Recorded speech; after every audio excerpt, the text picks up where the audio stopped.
आपने कभी सुना है कि कोई आर्मी कपड़े, साबुन, तेल ये सब बेचती हो? ये दुनिया की अकेली आर्मी है जो सीमेंट, कपड़े, मीट, इंश्योरेंस, रियल एस्टेट ये सब बेचती है। इनकी आर्मी पाकिस्तान की रियल एस्टेट को कंट्रोल करती है और हर जनरल को रिटायरमेंट के बाद प्लॉट पे प्लॉट मिलते हैं। पाकिस्तान आर्मी की नेटवर्थ 1 लाख करोड़ से भी ज्यादा की है। इनकी आर्मी के अगर टॉप 100 ऑफिसर्स की वेल्थ का अंदाजा लगाया जाए तो 35,000 करोड़ से भी ज्यादा की वेल्थ है। इनके बच्चे सब बाहर पढ़ते हैं, यूके में इनके घर हैं, जबकि एक आम पाकिस्तानी ये सब सपने में भी नहीं सोच सकता जो ये लोग करते हैं। पाकिस्तान आर्मी ने फाउंडेशन और ट्रस्ट का एक नेटवर्क बना रखा है जो पाकिस्तान के अंदर सारी चीजें ओन करते हैं, जैसे फौजी, शाहीन और बहरिया फाउंडेशन, जिनको आर्मी, एयरफोर्स और नेवी चलाते हैं।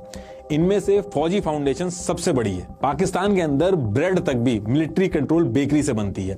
पाकिस्तान के बैंक को भी आर्मी ओन करती है और हैवी इंडस्ट्री का 1/3 और टोटल प्राइवेट एसेट का 7% हिस्सा आर्मी ओन करती है। पहले कमाते हैं और फिर लॉ में अमेंडमेंट करा के अपना फायदा करवाते हैं। आर्मी वेलफेयर ट्रस्ट और फौजी फाउंडेशन को इनकम टैक्स से भी छूट मिलती है और इस वजह से इनके सामने जो प्राइवेट कंपनीज है वो इनके सामने टिक नहीं पाती हैं। इनकी आर्मी के पास पावर और पैसा दोनों है। आप कभी नहीं देखोगे कि एक गरीब देश की आर्मी इतनी अमीर है।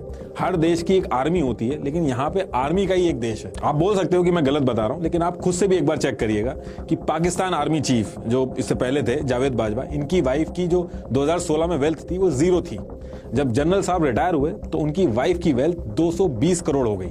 उनकी वाइफ इतने टाइम में ऐसा कौन सा बिजनेस कर रही थी कि उनकी वेल्थ इतनी हो गई? और अगर पूरी बाजवा फैमिली की वेल्थ को देखा जाए तो 1270 करोड़ हो गई। ये लोग ऐसा कौन सा खजाना खोद रहे हैं जो इनकी वेल्थ इतनी ज्यादा हो गई है? सैलरी जोड़ दो आप, उसके हिसाब से इतनी वेल्थ नहीं बैठती है, लेकिन उसके बाद भी इतना पैसा आ कहां से रहा है? तो आप थोड़ा सा भी कॉमन सेंस लगाओगे तो आपको पता चल जाएगा कि कुछ तो गड़बड़ है इसमें। लेकिन ये सारी चीजें क्वेश्चन तब हो पाएंगी जब मीडिया ये सारे क्वेश्चन लेके आए। लेकिन मीडिया और सुप्रीम कोर्ट वगैरह हर जगह इनका कंट्रोल है। मल्टीपल ऑब्जर्वर्स का ये मानना है कि अगर पाकिस्तान की इकोनॉमी को ग्रो करना है तो इकोनॉमी में पाकिस्तान आर्मी का रोल जो है वो खत्म करना होगा।